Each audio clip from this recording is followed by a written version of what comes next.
Morning po. Meron po ako ritong kape. Iti-test ko po today. Interesting po to. Hopefully malinaw po sa video, no? Corn coffee po ito. Very interesting po siya kasi hindi lang po siya basta plain corn coffee. It's with malunggay and mangosteen. Yan.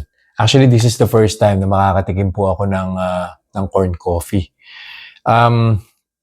Timplahin ko na po ito. Tapos babalik po ako after probably 1 hour lang. Makikita na po natin ito kung pagagalawin po ba niya yung blood sugar ko.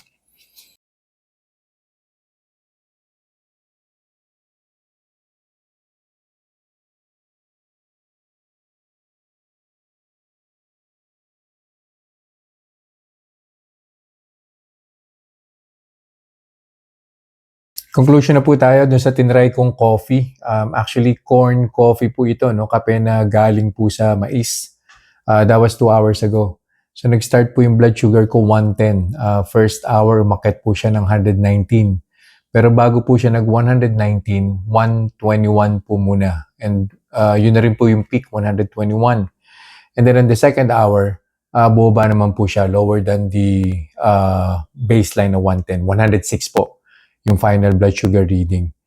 Ang recommendation ko po, no, kung nagsawa na po kayo sa lasa ng coffee beans, no, pwede rin naman po kayong mag-try nitong coffee na gawa po sa corn. No? Sobrang minimal naman po ng blood sugar increase niyan. Wala naman pong dapat ikabahala. No? Well, wag lang po talagang mamayat mayain. Kasi syempre, pag minayat maya nyo po yan, hindi pa po bumababa yung blood sugar niyo, dadagdag po siya ulit. Kung plus 10, plus 11 po yan. So imagine niyo po kung every hour iinom po kayo nito. Magpapatong-patong po yung pag-increase po ng blood sugar.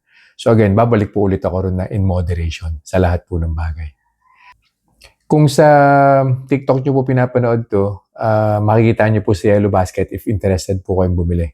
Kung sa Facebook, ilagay ko na lang po sa comment section yung link. So yun lang po for this review.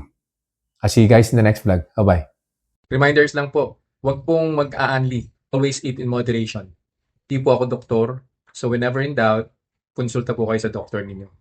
And yung results po ng mga review na ginagawa ko, it may vary. So huwag niyo pong i-expect na yung resulta sa akin is magiging kapareho po ng resulta sa inyo. So yun lang po. Have a nice day.